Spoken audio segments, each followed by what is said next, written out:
Hello dear teachers. Today's video is actually related to an Indian movie. A movie about a kid who had difficulty in learning. Most of those who have watched the video got attached, or watched the movie, got attached to the character, the little kid who had learning difficulty, who had no one to understand him, the confused parents who didn't know what's wrong with their kid, and they were about to destroy his future. With the teacher, the hero teacher, who came to save the situation because he understood the meaning of learning difficulty. Actually, I think this movie would oblige us to do something to raise the awareness about learning difficulties and slow learning. First of all, to understand the meaning of learning difficulty and slow learning, we must first know what is the meaning of mental information processing. Mental information processing is the method of dealing with information through some kind of mental procedures, such as perception, attention, and memory, in order to first receive an information, and second, to organize and restore that information to subsequently expose and use this information in different ways. This is mental information processing, and it happens through steps. The first step is receiving. When we receive information through triggers or through inputs, they can be auditorial, they can be visual inputs, all of those, the ways of receiving information. Then the second step is mental procedures, such as organizing, classifying, abstracting, planning,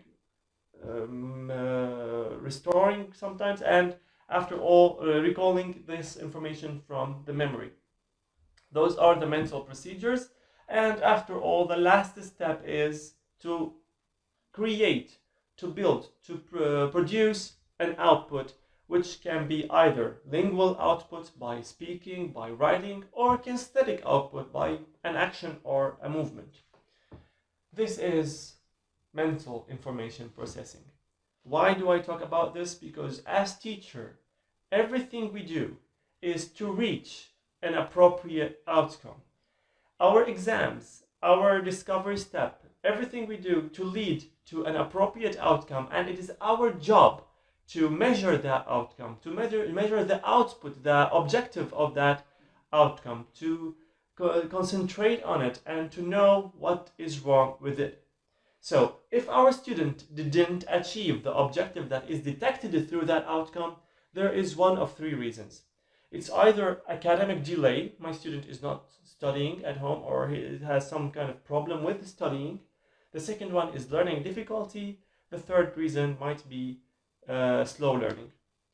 First, academic delay, and it is related to the attitude of the student. We talked about the attitude. We talked about how to create an appropriate and attractive attitude or environment for the student to learn. So I have to do something for that. It might be not me, not the teacher. It might be a social problem, so he has to be followed socially. He might be observed and exposed to what we call social services office to know what is the problem with him. Maybe his parents are going through divorce, maybe there's something else. There is something affecting him and affecting his results. It might be health reason. He has some kind of health problem. He might be followed and examined. Poor vision, etc., etc. There are lots of reasons that might be, or they must be, followed and observed. This is the first reason, academic delay. It might not be academic delay. The student might try his best and still he is not able to achieve the objective that I am detecting through his output. So what is the second reason? The second reason is learning difficulty. Learning difficulty is actually having or facing difficulty in basic skills in general, like for example skills in reading, difficulty in the skill of reading, difficulty in spelling, difficulty in calculating, and this is what we call learning difficulty. So the many students in my career were diagnosed with learning difficulty, like for example dyslexia, dysgraphia, dyscalculia, dyscalculia. All of those are learning difficulties that affect the student, and he has nothing to do with it. he must be concerned. He must be taken care of.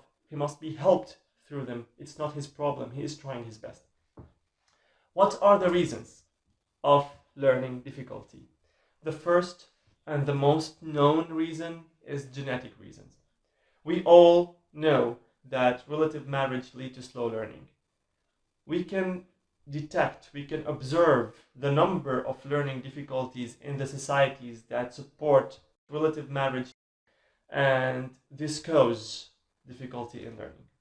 Second reason is exposure to environmental toxins, and we can see war zones or the places or areas that are affected by war, by explosions are suffer a high number of learning difficulties. We might face, the other reason might be having problems during pregnancy or during labor, severe head trauma. It might be some kind of inflammation in the nerve system. All of those might be reasons to learning difficulty.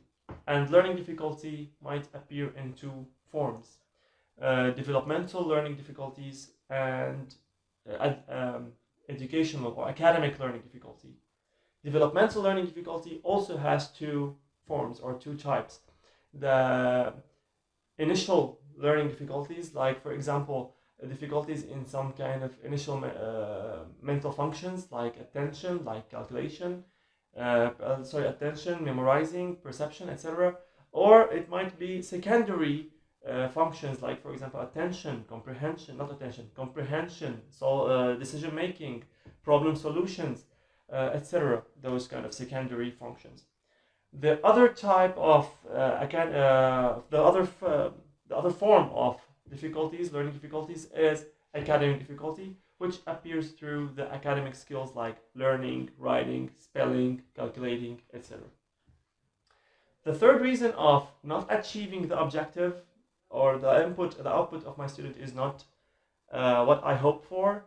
It might be slow learning. My student have a low IQ. He is doing his best, but that's all he can do.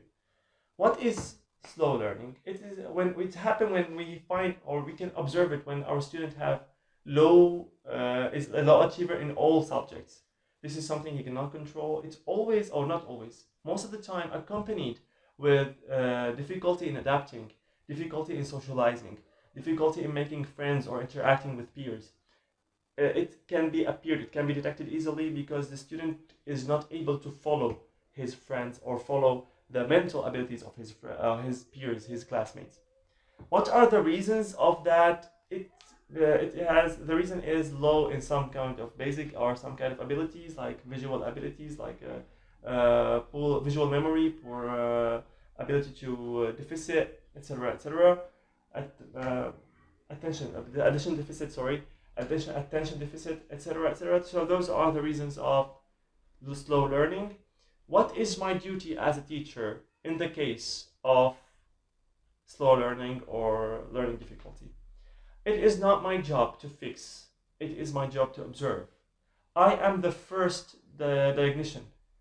The first diagnosis comes from my results. So it's my duty to follow the case, follow the situation, and to try to draw the attention of the parents, to try to consult the pro about the situation, follow the instructions in order to help the students, and it might be changing some of my methods. This might be helpful. It is our duty as teachers to plan or to help the students to have a better future. So it's our duty to fix or to follow their problems. That's all for today. Thank you so much.